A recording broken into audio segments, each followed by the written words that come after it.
Добрий день, я вітаю. Good afternoon. I want to thank everybody who joins us in Ukraine Media Center Ukraine Forum. My name is Olga Atamanova. It's been 10 years of the war, and today is day 671 of the full-scale invasion of our homeland by Russian aggressor. And now we will be talking about the operations of our air defense forces. Joining us online is Yurii, Ihnat, spokesperson of the Air Forces Command of the Armed Forces of Ukraine. Good afternoon, Mr. Yurii. Good afternoon, Mr. Yurii. So I would like to start our conversation, obviously, with the good news that we've got within the last day. Of course, I'm talking about the detonation of Novocherkassk Russian battleship. Can you give us a couple of details about this? What is its condition? Is it subject to any type of repair?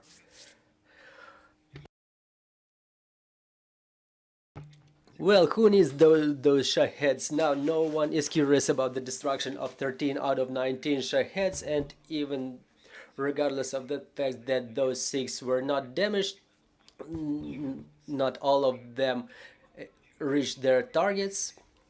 Well, unfortunately, some targets were damaged, which was reported by the Operational Command South, but the top event of this morning was the destruction of yet another Russian battleship that will be added to the troops headed by the flagman Moscow that was drowned even earlier. So this is the result of today's morning. You're asking whether it can be repaired. Well, now we already have the pictures emerging online, so it's almost burned to none, and there is only a skeleton left of it.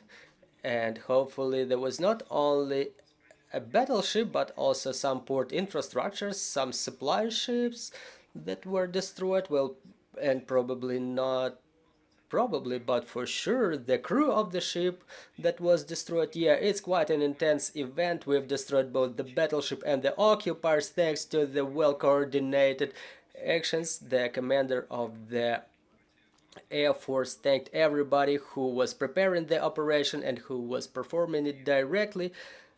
The Air Force and other branches and our pilots using the cruise missiles, they finished that battleship so that you can see the good result. Well, Mr. Yurii, so generally, how do you estimate the or how do you assess the condition of Russian air defense forces, specifically in the temporarily occupied Crimea? Well, it's a frequently asked question. You know, the Russians can ask, where is our air defense? The Russians and the Crimeans, those who still feel well in Crimea, and those who feel at home there and don't want to leave. So where's their home air defense? Unfortunately, it's not gone anywhere. You've definitely seen the cool footage of triumphant destruction of the battleship, including and also the destruction of air defense complex Triumph. Unfortunately, the air defense capabilities are still present in Crimea, all types of them, short, medium and long range air defense. But again, this special operation conducted by our security and defense forces, it was not the first one. You know, there was the first one with the Moscow flagship, and then the submarine and other battleships. So all those operations are being calculated with the count of all capabilities of the enemy, including their air defense capabilities, and only then the decision is taken about the place and time of the strike. And respectively, we use some tactical tricks exercised by our pilots to make sure that the maximum amount of cruise missiles reaches their targets. Mr. Yurii, yet another event that was present in the media space, and it was mentioned even by the president of Ukraine, the downing of 5 fixed-wing aircraft of the armed forces. So what do you connect this great job with? Did we learned to shut them down better, or Russians are just trying to gauge our weak spots, risking their lives of their pilots and their material? Well, we're not talking about the weak links here. The striking teams of Su-34 fixed-wing aircraft, they inflict strikes using the guided aviation bombs. They were not looking for the weak spots, but rather they inflict strikes on the forward edge of the battle area. Sometimes they get a little bit too bold and come too close, just like it happened in Odessa with a Su-24M. That was yet another aircraft that you didn't mention. It's the sixth aircraft. It was downed in Odessa region. The enemy didn't learn from that mistake. They didn't learn from the Bryansk story. They didn't draw their conclusions. The command of Russian Federation is ruthless, and they're sending their troops to death. They know that we have capabilities to catch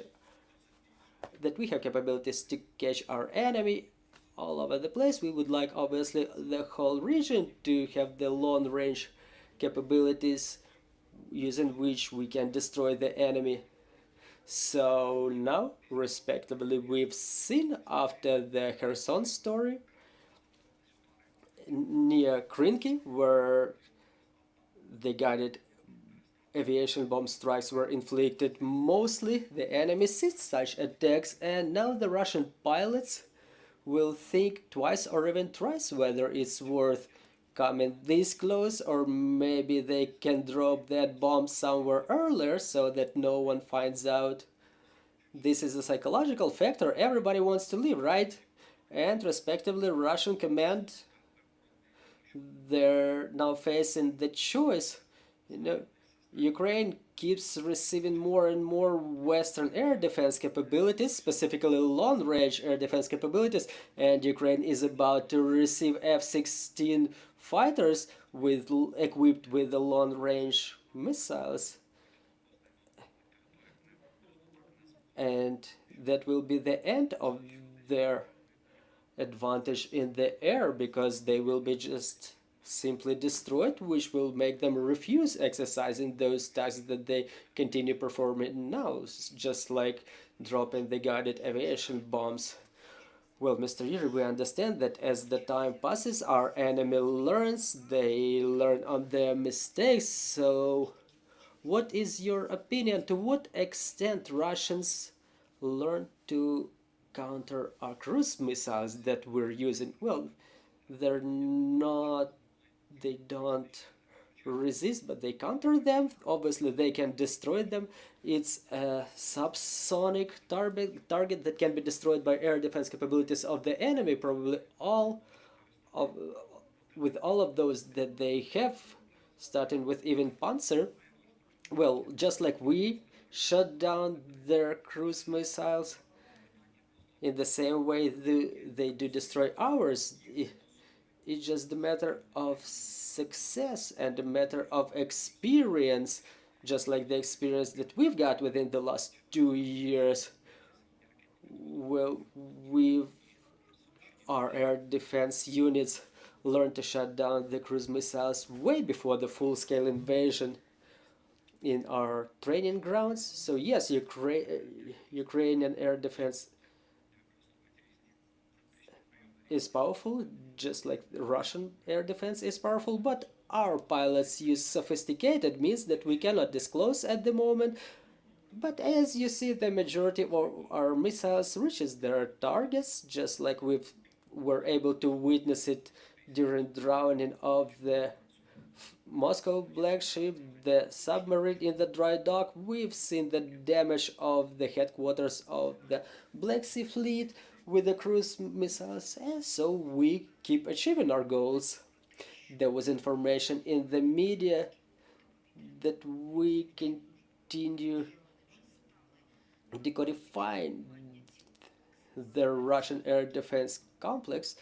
And can we say already, is it safe to say that we continue equipping the Russian air defense capabilities with the Western missiles?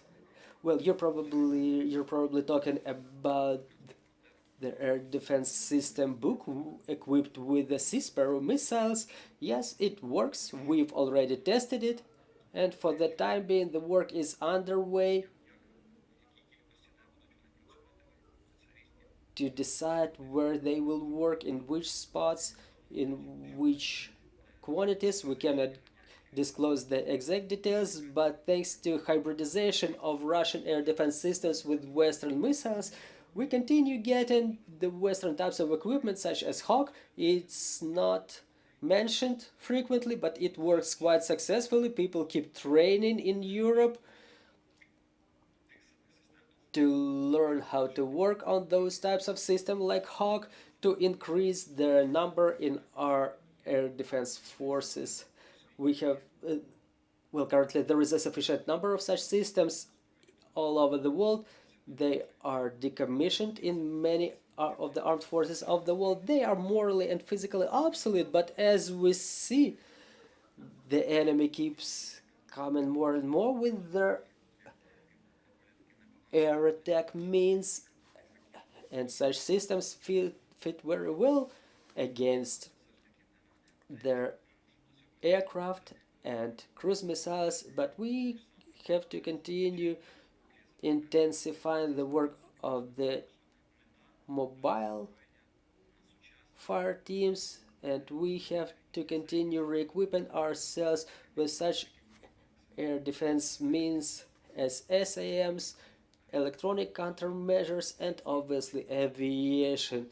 The systems that are provided by our partners, by our Western colleagues, and they continue working quite efficiently. Thank you very much, Mr. Yurii. Well, we seem not to have the questions on the floor, but I cannot help but asking you about the training of our pilots. We know that the first team has already completed the training in Great Britain. Well, this is not a new piece of news, so to say. But again, those pilots that were trained in Great Britain are the very same pilots that continue training in Denmark. So it's not the first team that is being trained in Great Britain. It's the youth who graduated from the Kharkiv Air Force University this year. So this youth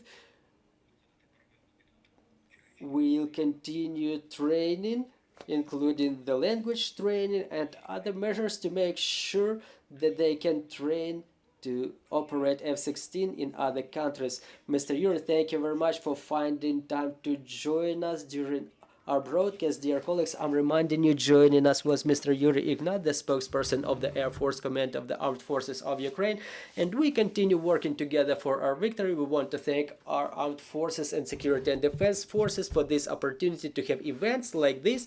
Glory to Ukraine.